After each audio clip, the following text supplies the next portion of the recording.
Hi, Libra Rising Sign. Here is your weekly forecast, and we are starting on the 23rd of February until the 1st of March. So we are already in March. Wow, the year just started right now, and we are already, yeah, it's crazy. Time is flying, right? But I'm very curious how you feel after this eclipse season. So do let me know in the chat box below. Because this was quite a dramatic eclipse. It was being squared by Uranus, and we had a good five asteroids involved as well.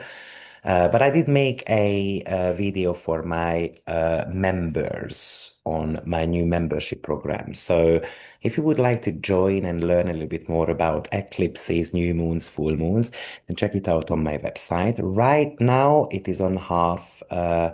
Like it's 50% discounted for the first month so that you can check out my teaching styles. But Libra, let's get going. I mean, the very first big thing for you is, of course, all that sixth house activation. You have got Venus, which is the ruler of your chart, conjunct Mercury retrograde, which can bring back, for example, an old health issue, or maybe you want to be returning to a work routine, or if you have given birth to a creative project, maybe you have to be revisiting that. Maybe in a way you want to be making it more perfect. This is the second conjunction, and the very first conjunction happened in the sign of Aquarius. So this could really indicate that I'm trying to make something better the second time around. You also have got the Ceres and Chiron conjunction in your seventh house, which is about healing the wound of independence and healing the wound of the relationships. Maybe, it's about learning to nurture yourself while you are in a partnership, but also establishing with the partner what needs to be done so that you can feel better in the relationship and vice versa. But we do have got Mars and Uranus square going on as well, and Mars is in your fifth house, and Uranus is in your eighth. So this is actually triggering the eclipse here. This could be quite a creative explosion, but you can take a risk as well, maybe a financial risk, and that could go a little bit sideways. So this is not a day when we have to be gambling or have certain type of outbursts. We can have an argument with our children, we can have an argument with our boyfriend, and so forth. Now, in the sixth house, we do have got this Sun and North Node conjunction, which is taking place on 8th degree. And like I said, the sixth house is the most active house for you. This could really talk to you about a breakthrough in your health, or maybe you want to be committing to a new daily routine. And because it happens on Gemini, what this could indicate a new piece of information or a specific book or a protocol that works for you. So you might be trying something out.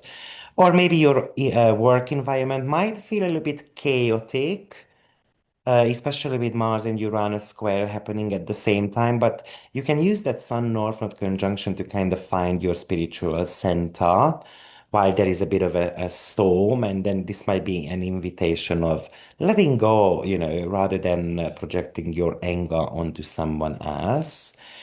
And maybe you have to be reevaluating your commitment as well, because Venus is in the sixth house, making a sextile to Juno in your fourth house. So you are reevaluating, your commitments towards the work, colleagues, employees, health habits, something that might have been weighing you down.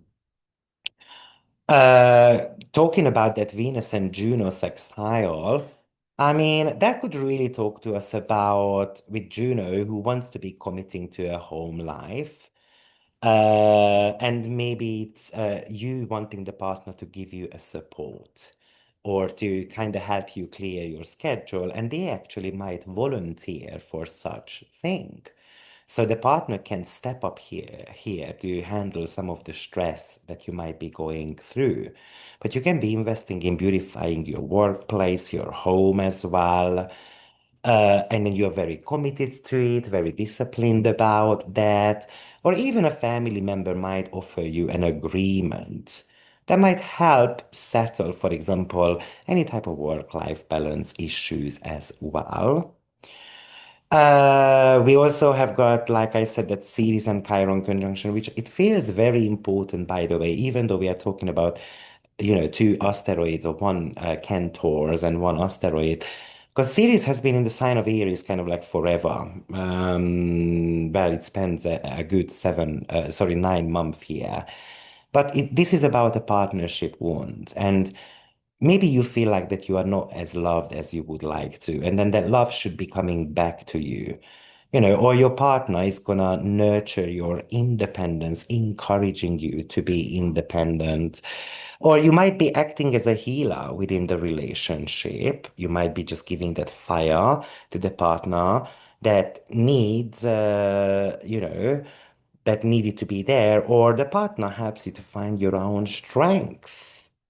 And maybe you can even realize that a contract you signed, for example, is only healthy when your personal autonomy is found in it, when somehow I'm honored or granted, the possibility of compromise, but they are also willing to compromise with me as well. Now, the Mars and Uranus square, I think that's the most dangerous one of the week, especially because it triggers the eclipse points, really. And that could be a romantic drama, for example. That could be a drama that triggers a sudden realization within you about intimacy matters. Maybe someone is telling you that you cannot trust this person and that, and so forth. Or maybe it's an impulsive investment in a fun project, but it might look or it might become more complicated than you have anticipated or expected. Or maybe you take a chance on your heart. And that could be shocking people around you as well. Niobe enters the sixth house this week also. So, like I said, your sixth house is the most active one, and you can be boasting about your perfect routine, your perfect life, or how productive you are, or some of your flawless health habits, or simply not boasting, but you can be very proud that you have been able to commit to something. But there could be minor health setbacks with that as well, or work disruptions that might be stopping you from performing efficiency. And maybe you have to put your pride aside and then you're going to have to be able to ask for help. But this is also about you having to develop a more compassionate relationship with your own body or even with the co-workers around you as well. Now, like I mentioned in the general weekly forecast, Moon is out of bound almost the entire week. And then if you haven't listened to the general forecast yet, then I highly recommend it because I give you the exact degrees there. And you need to be comparing those exact degrees with your natal chart if it triggers something in it, because that's going to be the most active or the most important aspect for you for the week ahead. But the out of bound moon starts in your eighth house, which is a shift in your intimacy department as well as money departments. Imagine this is kind of like a Uranian breakthrough regarding the death or the realization of some psychological kind of knots that needs to be unknotted. Is that a word? Anyway, and then Moon carries its journey in the ninth house. That's on the 25th and 26th, still out of bound. And potentially that makes you very hungry for more information. And it's kind of like you're reading or writing three books at the same time, or you're really looking for the meaning of life. And then it finishes its out of bound energy in the sign of Cancer. And the work that I do can make me super sensitive, super emotional, or everyone kind of might take advantage of you, thinking that you are the nurturer of that particular field or industry that you are in. And this moon is rebellious about it. Of course, the moon is going to make a conjunction to Jupiter, so that could make you super sensitive. So, guys, this is pretty much the weekly energy pattern for you. So, I think what we might want to be focusing on, of course, is that sixth house. commit to certain type of routines. That's important here. But the challenge is that it's Pisces who kind of gets washed away, procrastinates from time to time. I think this is an invitation to have more clarity about what exactly you want to achieve, what work you want to be doing. It is asking you to focus a little bit more on the work that you do and then to kind of create that ambition.